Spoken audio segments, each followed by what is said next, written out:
ఈరోజు వైఎస్ఆర్ కాంగ్రెస్ పార్టీ ఆవిర్భావ దినోత్సవం. ఇప్పటికే 14 సంవత్సరాలు పూర్తి చేసుకొని 15వ సంవత్సరంలోకి అడుగిడుతా ఉన్న సందర్భంగా ఈరోజు ప్రతి జిల్లాలోనూ పార్టీ అధ్యక్షులు పతాకావిష్కరణ, వైఎస్ఆర్ కాంగ్రెస్ పార్టీ పతాకావిష్కరణ చేస్తారు. అదేవిధంగా ఎన్నో ఆశలు పెట్టుకొని పెద్ద పెద్ద చదువులకంతా కూడా ఖర్చు లేకుండా ఇంజనీర్లు, డాక్టర్లు, అదేవిధంగా అనేక రకాల ఉన్నత ఉద్యోగాలందరూ కూడా వైఎస్ఆర్ రాజశేఖర రెడ్డి గారు దివంగత ముఖ్యమంత్రి ప్రవేశపెట్టిన ఫీజు రియంబర్స్మెంట్ వల్లే సాధ్యమైంది. మరి ముఖ్యంగా జగన్మోహన్ రెడ్డి గారు వచ్చిన తర్వాత 90% పైన పిల్లలకందరికీ కూడా వర్తింపజేశారు. ప్రైవేట్ స్కూల్లో కానీ, గవర్నమెంట్ పాఠశాలలో కానీ, ఎక్కడైనా కానీ, కాలేజెస్లో కానీ అన్నిటిలో కూడా చేయడం జరిగింది. మరి ఈరోజు ఎన్నో హామీలు ఇచ్చారు చంద్రబాబు నాయుడు. ఆ హామీలకు తగినట్లు ఏది కూడా చేయలేదు. మరీ ముఖ్యంగా ఈరోజు పిల్లలందరూ కూడా కాలేజీలు నిలిపేసి పంట పొలాలలో పని చేసుకునే దానికి వెళ్ళే పరిస్థితి ఏర్పడింది. మరి ఇంత దారుణంగా ఈ ప్రభుత్వం పరిపాలన సాగిస్తూ ఉంది. కాబట్టి దీనికి ఈరోజు మనం ఫీజు రియంబర్స్మెంట్కు మద్దతుగా ఫీజు రియంబర్స్మెంట్ కోర్ను ప్రతి జిల్లా హెడ్ క్వార్టర్లో కూడా నిర్వహించడం జరుగుతుంది.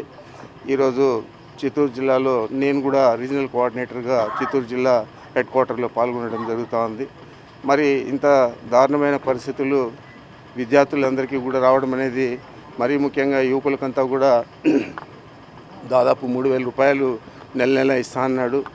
ఇప్పటికే 10 నెలలు పూర్తయింది. 10 నెలల్లో 30,000 ఒక పిల్లవాడికి అప్పు పడాడు. మరి ఈ విధంగా ఆయన చెప్పిన ఏవి కూడా చేయకుండా అరాకొర పెన్షన్లు మాత్రం ఇవ్వడం జరుగుతూ ఉంది. దాంట్లో కూడా ఇప్పటికే 5 లక్షల దగ్గర తీసేయడం జరిగింది. మరి ఇంత దారుణమైన పరిపాలన గతంలో మనం ఎప్పుడు కూడా చూడలేదు.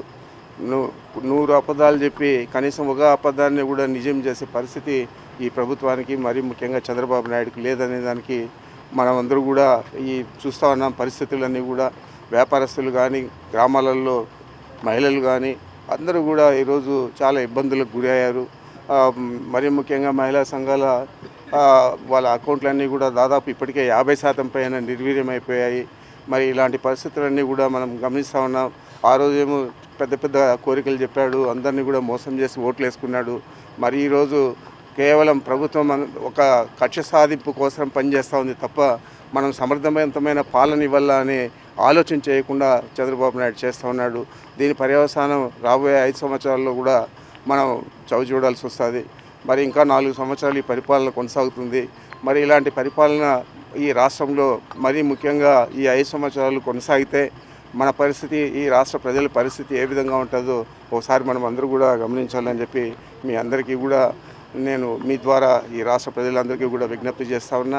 అదేవిధంగా ఈరోజు జరిగే ఫీజు రియంబర్స్మెంట్ కోరుకు యువకులు కానీ, నిరుద్యోగులు కానీ అందరూ కూడా పాల్గొని జయప్రదం చేయాలని కూడా కోరుకుంటున్నాను.